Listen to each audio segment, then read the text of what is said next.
اب آپ کہہ رہی ہیں یہ 3 سال میں نہیں ہو سکتا تھا، بالکل نہیں ہو سکتا تھا، کیونکہ اس کی فیزیبلٹی بننی ہے، انٹرنیشنل کنسورشیم ہے، ان کے ساتھ ڈیلز ہونی ہے، بڈز ہونی ہے، رولز اینڈ ریگولیشنز ہے، تو یہ 3 سال میں پٹڑیاں چینج نہیں ہو سکتی تھی. تو سر یہ جو آپ کے وزراء پھر قومی اسمبلی میں آ کر کہتے ہیں کہ گالیاں تو ماؤں بہنوں کی ان کو پڑتی ہیں، چاہے وہ لوڈ شیڈنگ کا معاملہ ہو، چاہے وہ مہنگائی کا معاملہ ہو، چاہے آپ لوگوں کی اوور آل کارکردگی کا معاملہ ہو. اب یہ بات اینکرز تو ٹی وی پر بیٹھ کے نہیں کرتے، یہ تو قومی اسمبلی میں بھانڈا پھوٹتا ہے. آپ لوگوں کے خود لوگ جو ہے نا وہ پوری دنیا کے سامنے کرتے ہیں، اور پھر جب اپوزیشن ڈیسک بجاتی ہے تو ہماد اظہر صاحب کہتے ہیں یہ تو بڑا آسان ہے ڈیسک بجوانا، بڑا آسان ہے اپوزیشن سے تالیاں بجوانا. تو ہر کام اینکر کے ذمہ ڈال دینا، اینکر کے سوالوں پہ ڈالنا، سب خود بھی اپنی بھی لوگوں کی کارکردگی کا کچھ جواب دینا آپ لوگوں کو بھی آنا چاہیے. شہباز گل صاحب میرے ساتھ ہے، مسلم لیگ نون کے رہنما ماہر قانون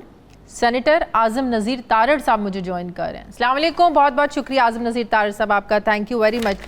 سر آج اسلام آباد ہائی کورٹ میں جن کیسز کی سماعت ہو رہی تھی العزیزیہ فلیگ شپ، آپ نے کہا کہ اپیل کنندہ نہ ہوں تو اپیل نہیں سننی چاہیے، لیکن اپیل کرنے والے موجود نہیں تو کیا کریں، ایسا عدالت نے کہا.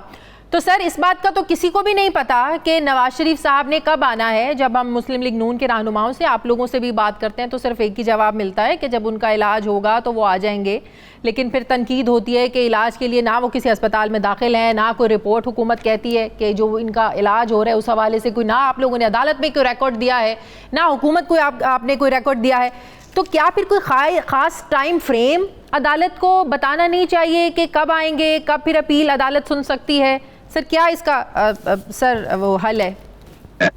بہت شکریہ شازیہ. ایک تو میں تھوڑی کلیریفیکیشن دے دوں کہ میں میاں نواز شریف کے وکیل کے طور پہ پیش نہیں ہوا وہاں پہ. آج سے 15 روز پہلے ایک پیشی کے سلسلے میں وہاں پہ موجود تھا، جب عدالت نے اسی کیس میں مجھے پوڈیم پہ بلا کے تو انہوں نے کہا کہ آپ کیونکہ کرمنل سائیڈ کا کام کرتے ہیں اور ہم نے کچھ آرڈرز پاس کیے ہیں میاں نواز شریف کی اپیلز میں، تو آپ اس میں ہماری قانونی معاونت کرے as a friend of the court. صحیح. میں نے اس روز بھی یہ عرض کی تھی کہ میرا کیونکہ ایک سیاسی جماعت سے اب تعلق ہے اور میں ان کے کیسز کرتا رہا ہوں، تو میرے لیے شاید انہوں نے کہا کہ جی نہیں آپ ضرور اس پہ اسسٹ کرائیں گے کورٹ کو، اور ہمارے لیے عدالت کا جو حکم ہے وہ حکم نہیں ہوتا ہے اور یہ عزت کی بات ہوتی ہے اگر اس طرح کی صورتحال ہو. تو میں میاں نواز شریف کا بریف ہولڈ نہیں کر رہا جی. اس کیس میں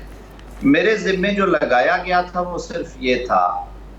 کہ میں جو پاکستانی جورسڈکشن میں Lahore high court, Peshawar high court, Quetta اور کراچی کی جو پریسیڈنٹس ہیں، یعنی کہ جو نظائر ہے کہ اس طرح کی صورتحال میں جو کہ عام کیسز میں کیا جاتا ہے وہ اکٹھی کر کے عدالت کے روبرو پیش کروں، اور آج تک جو سپریم کورٹ آف پاکستان نے اس طرح کے کیسز میں جو فیصلہ جات دیے ہیں وہ عدالت کے سامنے رکھوں. صحیح. تو 2 طرح کے فیصلے آئے. تقریباً جو 90% کیسز ہیں ان میں عدالت ایسے حالات میں آئین کے آرٹیکل 4، 9، 10 اور 10(a) کو سامنے رکھتے ہوئے کہ غیر حاضر شخص کا کیس نہیں سنتی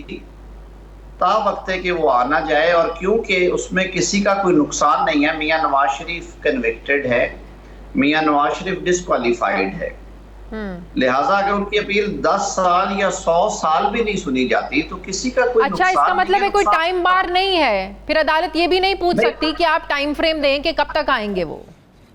دیکھیے عدالت نے ان کے خلاف ایک آرڈر پاس کر دیا ہے جو 87-88 کی کاروائی کر کے انہیں فیوجیٹیو فرام لا کہہ دیا. اب یہ میرا اور آپ کا مسئلہ نہیں ہے، یہ تکلیف نہ مجھے ہونی چاہیے نہ آپ کو یا کسی تیسرے شخص کو کہ میاں نواز شریف نے کب آنا ہے اور کب اس کی اپیل ہونی ہے، کیونکہ وہ قانون کی نظر میں کنوکٹڈ ہیں،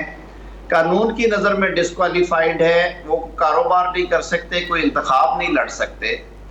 اب ان کی ایگزیکیوشن جو باقی سزا کی اس صورت میں ہوگی جب وہ پاکستان ان کو لایا جائے گا یا جب ان کی اپیل سننے کے بعد اس کے خلاف فیصلہ دے دیا جائے گا. سر صحافی کے طور پر، اینکر کے طور پر یہ سوال پوچھنا تو سر ہمارا حق ہے کہ جن سرکمسٹانسز میں نواز شریف صاحب گئے تھے علاج کی غرض سے، اور پھر جب مریم بی بی یہ کہہ چکی ہوں کہ وہ کیا کریں آ کر، انہیں تو یہاں پر انصاف ملنے کی توقع ہی نہیں ہے، جس سے یہ میسج دیا گیا کہ پھر وہ علاج کی غرض سے نہیں ہے، شاید وہ اس لیے نہیں آ رہے ہیں کیونکہ ان کے ذہن میں ہے کہ دوبارہ ان کو جیل ہو جائے گی، ان کو انصاف نہیں ملے گا، انہیں سزا بھگتنی پڑے گی. سر اس لیے سوال پوچھنا تو ہمارا حق ہے نا. نہیں بالکل آپ کا حق ہے، اور میں نے اس لیے شروع میں وضاحت کی کہ میرا جو اس وقت جو ڈیوٹی میں دے رہا ہوں عدالت کے سامنے، میرا اس کیس میں نواز شریف کے وکیل کے طور پہ کوئی رول نہیں ہے، نہ میں ان کا بریف ہولڈ کرتا ہوں، نہ ہی اس کیس میں میں ان کا وکیل تھا۔ مجھے عدالت نے جس طرح نیب میں انہوں نے بھروانہ صاحب جو ان کے ایڈیشنل پروسیکیوٹر ہے انہیں کہا کہ آپ معاونت کریں، اور کیونکہ خواجہ حارث صاحب اب پیش نہیں ہوتے میاں نواز شریف صاحب کی طرف سے، اور کیونکہ جو امجد پرویز صاحب ہیں وہ مریم نواز اور کیپٹن صفدر کے وکیل ہیں، تو میں اس دن عدالت میں موجود ہونے کی وجہ سے اس ڈیوٹی کے لائق سمجھا گیا، اور عدالت نے کہا کہ آپ نے ہمیں صرف لیگل ایشو کے اوپر اس پوائنٹ کے اوپر اسسٹ کرانا ہے۔ اور میں شاید سمجھا نہیں پا رہا، یہ ایک بڑی کنسسٹنٹ پریکٹس ہے کہ کورٹس لائرز کو اپوائنٹ کر دیتی ہیں آنرری طور پہ کہ آپ عدالت کی معاونت کریں اور دکھائیں کہ کیا قانون ہے اس بابت میں۔ میں نے صرف تصویر کا ایک رخ پیش نہیں کیا،